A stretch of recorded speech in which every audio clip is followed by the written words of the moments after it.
I think we have a deal with Russia. We have to get a deal with Zelensky, and I hope that Zelensky, I thought it might be easier to deal with Zelensky. So far, it's been harder. Trump and Zelensky are yet again clashing fiercely over a peace deal, with Trump's latest scathing remarks putting Ukraine's sovereignty under fire.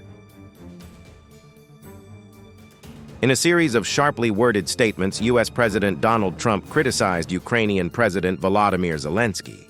The criticism came after Zelensky rejected a U.S.-backed peace proposal, one that Trump suggested could have ended the war. Trump accused Zelensky of prolonging the conflict by refusing to make territorial concessions. He specifically pointed to Crimea, which Russia annexed in 2014. Trump argued that if Ukraine truly wanted to regain Crimea, they should have fought for it when it was taken years ago without resistance.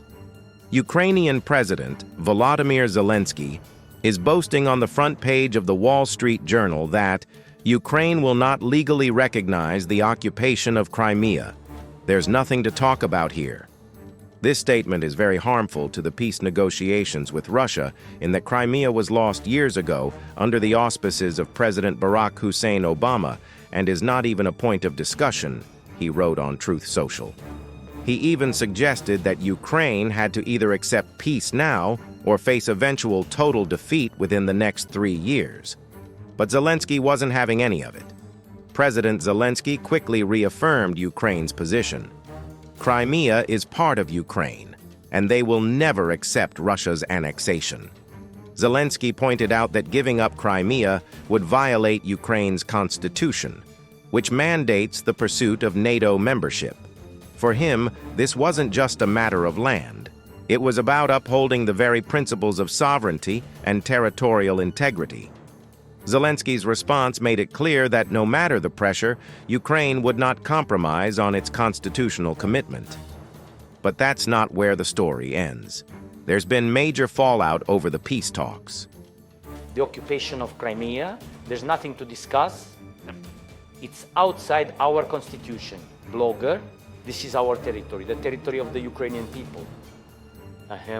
We cannot just, and why not? What won't happen? This whole confrontation was a result of the accidental peace talk proposal leak from the U.S.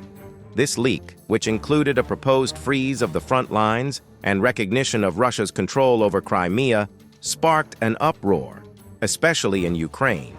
These revelations hit at a sensitive time, especially after Trump's previous warning to back out of the peace talks.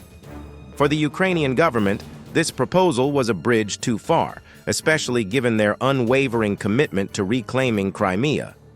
As the talks unraveled, the U.S. proposal stood out as an ambitious peace offer. This whole confrontation was a result of the accidental peace. The leaked U.S. peace proposal painted a picture of compromise, but it's a compromise that Ukraine was unwilling to accept. The peace proposal calls for freezing the territorial lines at their current positions or making minor adjustments, with both sides giving up some land. The plan also includes U.S. recognition of Russia's control over Crimea and promises that Ukraine will not join NATO, though it could join the EU. In exchange, Russia would receive sanctions relief, particularly in its energy sector.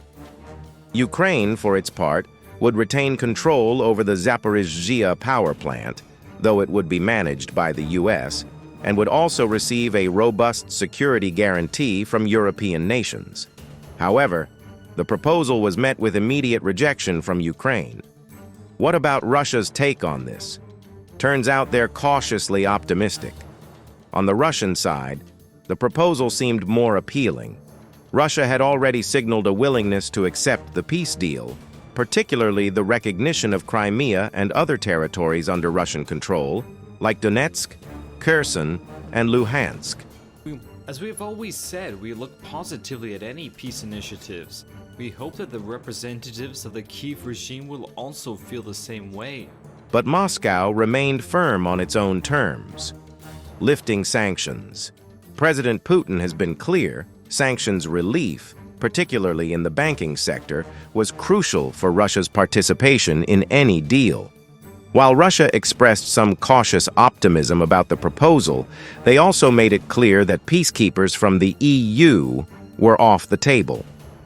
Russian officials like Kremlin spokesperson Dmitry Peskov reiterated that any European involvement in Ukraine would be unacceptable, given their reasons for invading in the first place. However, the European Union is holding its ground, and their response couldn't be clearer. The European Union's response was firm, standing against any attempt by the U.S. to undermine transatlantic security with a deal that compromised Ukraine's sovereignty. They strongly rejected the idea of recognizing Russian territorial gains, particularly Crimea, declaring that Crimea is Ukraine.